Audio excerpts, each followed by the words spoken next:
उदासीन आश्रम में चल रही कथा में आज का दिन विशेष रहा। महंत भरतदास जी द्वारा संत सम्मान समारोह और सहभोज का आयोजन कर संतों का आदर किया गया। कथा प्रवचन में स्वामी शिवचंद्र दास जी ने ठाकुर श्री कृष्ण से संबंधित प्रसंगों का गहन और भावपूर्ण वर्णन किया। श्रोतागण इस दिव्य रसपान में मंत्रमुग्ध होकर झूम उठे और पूरा वातावरण भक्ति व आनंद से सराबोर हो गया। सनातन परंपरा के द्वारा हम लोग महापुरुषों का अर्चन वंदन करने के बाद जो हमारे अयोध्या के गणमान्य संत महंत श्री महंत और महामंडलेश्वर आचार्य जन हैं, क्योंकि हमारी जो गुरु परंपरा है, हम गुरुजनों के प्रति समर्पित होकर एवं भारतवर्ष के जो गणमान्य संत लोग हैं हमारे संप्रदाय से श्रीमान महान, वो सब लोग भी आए हैं। और जो भी अयोध्या के संत हैं, श्रीमद् भागवत के मूल पाठ के अनंतर हवन अनंतर होता है कि हमारे यहाँ परंपरा है कि सर्वोपरि सर्वप्रथम संतों का स्वागत, जो कि संत के निमित्त समष्टि भंडारा हुआ, उसमें हमारे महापुरुष लोग आए, उनको आश्रम के द्वारा उदासीन संगत ऋषि आश्रम की ओर से उनका अभिनंदन स्वागत आदि हम लोगों ने किया। महाराज जी, आज के दिन यह हमारी जो यह भारतीय परंपरा है, जो सनातन परंपरा है, जो वैदिकीय परंपरा है, उसमें हम लोग का यह दायित्व होता है कि अपने आचार्यों के प्रति, अपने माता पिता के प्रति कैसे वैदिक मंत्रों के द्वारा, वैदिक परंपराओं के द्वारा उनके प्रति हम कैसे कृतज्ञता ज्ञापन करें।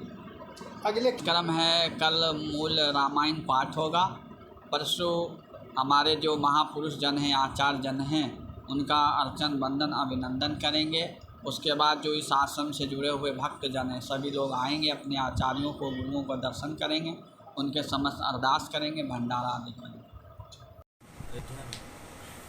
गुरु पर्व का अवसर पे चल रहा है भागवत कथा।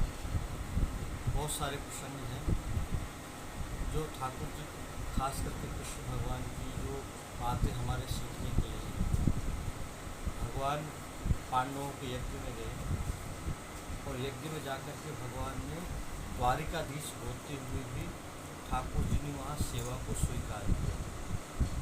और दूसरी बात यह है कि एक तो इससे ये सीखने को मिलता है, हमारा जीवन चाहे जैसा और चाहे जिस पद पे हो, चाहे जिस प्रतिष्ठा पे हो, जो संपत्ति हो, संपदा हो, लेकिन हमारे जीवन में सेवा हमेशा रहनी चाहिए। चाहे वो जन सेवा हो, चाहे राष्ट्र सेवा हो, चाहे धर्म सेवा हो, चाहे सनातन की सेवा हो, हम सेवा से जुड़े रहे, ये कृष्ण हमें सिखाते हैं। और कृष्ण का एक व्यक्तित्व ये भी है जो बहुत विशाल व्यक्तित्व है।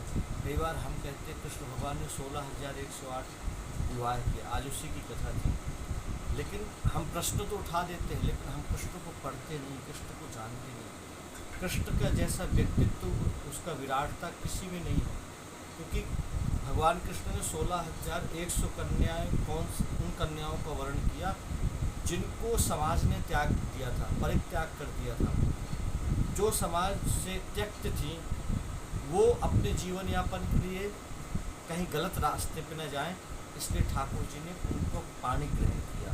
तो ये करुणा है समाज के प्रति ठाकुर जी की, क्योंकि वो गलत रास्ते पे जाएंगे तो समाज दूषित हो जाएगा। समाज दूषित न हो, इसलिए ठाकुर जी ने 16,108 विवाह किए। तो एक तो उसका व्यक्तित्व है, दूसरा ठाकुर जी की जो विशेषता है वो है कि उन्होंने जीवन में सेवा को भी महत्व दिया। ये सीखने को मिलता है कि हम कुछ भी बन जाएं, लेकिन हमारे जीवन में सेवा, सरलता और सहजता ये जीवन में